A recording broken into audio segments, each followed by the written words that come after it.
श्री सीतारामचंद्राभ्याम नमः। आज हम अध्यात्म रामायण के बारे में थोड़ा सा जानने का प्रयास करेंगे। आज से हम अध्यात्म रामायण प्रारंभ कर रहे हैं।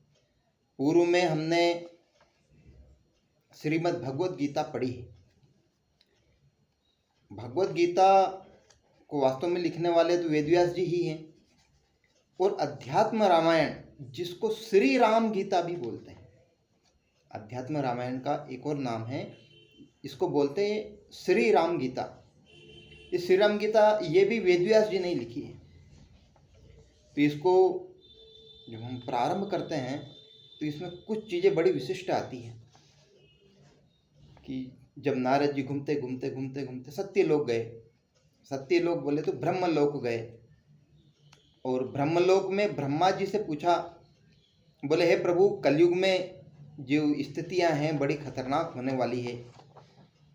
ऐसी स्थिति होने वाली है कि सभी लोग एक दूसरे की निंदा में तत्पर रहने वाले हैं और पशु बुद्धि रहने वाले हैं। पशुवत बुद्धि जिनकी रहने वाली है, इस प्रकार के लोग रहने वाले हैं, और जो पर निंदा में तत्पर रहने वाले हैं, ऐसे लोग जिनके पुण्य कर्म छूट जाएंगे, ऐसे लोग हैं। जो सत्य संभाषण छोड़ देंगे, ऐसे लोग हैं। जो दुराचार में प्रवृत्त रहेंगे, ऐसे लोग हैं। जो दूसरे के धन को प्राप्त करने के लिए हमेशा तत्पर रहेंगे, इस प्रकार के लोग हैं। जो पर स्त्री के लिए पर स्त्री में चित्त लगाने वाले लोग हैं, इस प्रकार के लोग रहेंगे। और जो काम के गुलाम होते हैं, इस प्रकार के लोग रहेंगे। लालची लोग रहने वाले हैं, वेद को बेचने वाले रहेंगे। तो उनका उद्धार किस प्रकार से होगा, यह बात पूछते हैं कौन? देवर्षि नारद। तो ब्रह्मा जी जो इसका उत्तर देते हैं वो बड़ा ही अद्भुत देते हैं। वो बोलते हैं कि ये जो समस्याएं जो बता रहे हो, ये सारी समस्याएं तभी तक रहेगी जब तक कि इस कलयुग में अध्यात्म रामायण का प्रचार प्रसार नहीं होगा। तो अध्यात्म रामायण बोले तो श्री राम गीता, इसकी क्या विशेषता है इसको थोड़ा सा बताने का प्रयास करता हूँ। तो ये क्या है कि ये मनुष्य के उद्धार के लिए बहुत परम आवश्यक जो ग्रंथ है उसके रूप में है। इसको महर्षि वेदव्यास जी ने लिखा है। और यह जो प्रश्न है, ये पूर्व काल में माता पार्वती ने भी पूछा था शिव जी से। जो प्रश्न नारद जी ब्रह्मा जी से पूछ रहे हैं, वही प्रश्न पूर्व काल में माता पार्वती ने शिव जी से भी पूछा था। तो शिव जी ने जो इसका उत्तर दिया था, बड़ा अद्भुत उत्तर दिया था। उत्तर भी बताने का प्रयास करता हूँ। इसके पहले शिव जी की कुछ चीज़ें बताता हूँ कि शिव जी दक्षिणामूर्ति माने जाते हैं। जिनका मुख दक्षिण दिशा में, दक्षिणामूर्ति शिव जी का ध्यान हम कर लेते हैं, तब जाकर के हम इसके महत्व को प्रारंभ करते हैं। ओम।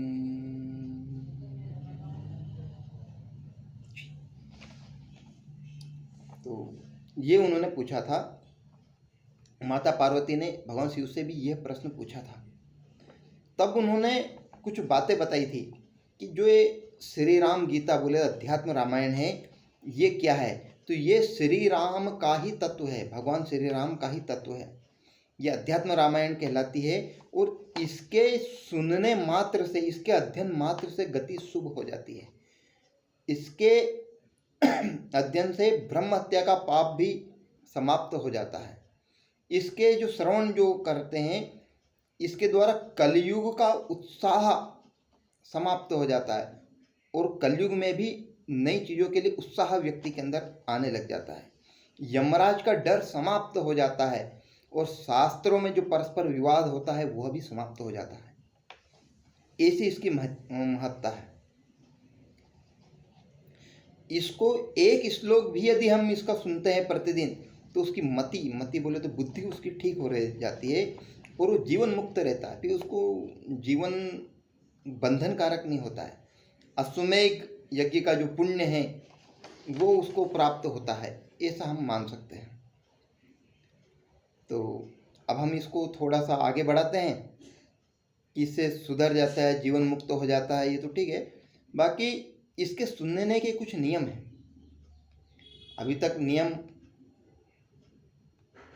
सुनने वाले और इसका फल प्राप्त करने वालों के लिए कुछ नियम है कि उनको कम से कम एकादशी का व्रत अवश्य ही करना चाहिए, तब जाके इसका बहुत अच्छा परिणाम मिलता है।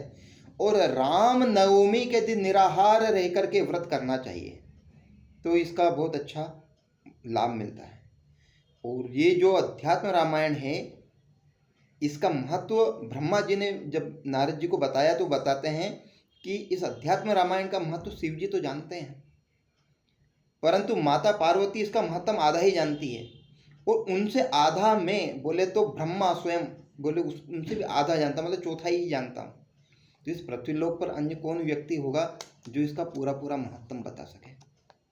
ऐसा दिव्य ग्रंथ है ये। दिव्य ग्रंथ केवल दिव्य ग्रंथ नहीं, इसके साथ साथ हम सबके लिए एक प्रतियोगिता के रूप में भी है।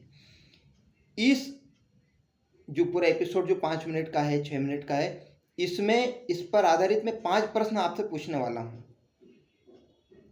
उसको ध्यान से सुनना है, फिर इसका उत्तर आपको देना है।